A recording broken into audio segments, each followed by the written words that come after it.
Hello bachcho, let's read the question first. The question says that an object is placed between two plane mirrors inclined at angle theta to each other.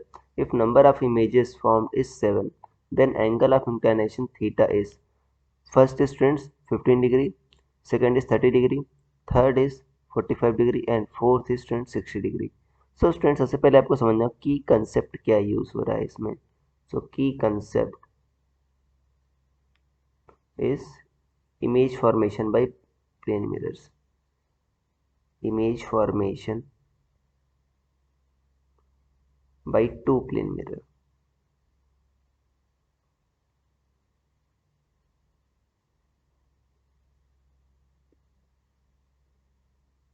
देखो बच्चों, to plane mirror के कारण जब आपका image formation होता है तो एक स्पेशल केस होता है. अगर मान लो बच्चों प्लेन मिरर्स के बीच का एंगल क्या है, थीटा है. मान लो दो प्लेन मिरर्स हैं, इनके बीच का एंगल क्या है आपका, ये थीटा है. तो आपके जो इमेजेस फॉर्म हो रही है, मान लो एन की वैल्यू क्या होती है. अगर मान लो एन क्या है बच्चों का 360 बाई थीटा. तो अगर एन आपका जो इवन है, अगर एन आपका इवन आ रहा है तो हम क्या कर देते हैं, n-1 इमेजेस फॉर्म होगी. अगर आपका ऑड आ रहा है तो n ही रहने देते हैं. ठीक है, तो मतलब n इमेजेस फॉर्म होंगी अगर ऑड आ रहा है. अगर इवन होगा तो एक हम सब्ट्रैक्ट करेंगे.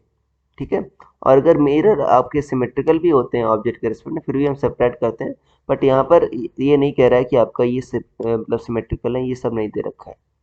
तो क्या करेंगे हम, देखो यहाँ पर क्या करोगे आप, n की वैल्यू क्या निकाल लो बच्चों, क्या दे रखा है, ये आपका 7 दे रखा है.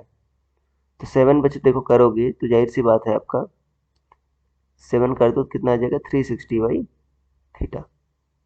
तो थीटा कितना आ जाएगा, 360 बाई 7. मतलब आपका कितना आ जाएगा, 52 समथिंग आ रहा है बच्चों. वो एंगल है नहीं इसमें. 7 5 जा अब कितना आएगा, ये आपका 51 पॉइंट समथिंग आ रहा है. अब देखो वो ऑप्शन है नहीं, मतलब जाहिर सी बात है यहाँ पर n-1 हुआ होगा. मतलब n की वैल्यू क्या आई होगी आपकी, n-1 क्या आया होगा आपका, 7 आया होगा नंबर ऑफ इमेजेस. n कितना आया होगा, 8 आया होगा वास्तव में. अब यहाँ पर 8 रखो आप, तो वास्तव में n की वैल्यू क्या आई होगी, 8 इक्वल टू 360 बाई थीटा. अब यहाँ से आपका जो मिरर के बीच का एंगल से वो निकल जाएगा 360 बाई थीटा. तो यहाँ पर बच्चे 360 बाई 8 कर दो कितना आ जाएगा, 8 4 जा कितना होगा 32 और 460 और 8 5 जा 40. तो 45 डिग्री आ रहा है मिरर्स के बीच एंगल, जो आपका ऑप्शन नंबर 3 मैच कर रहा है. तो मिरर्स के बीच एंगल कितना होगा आपका, 45 डिग्री होगा. So your final answer will be option number 3. I hope you understood it well. Best of luck.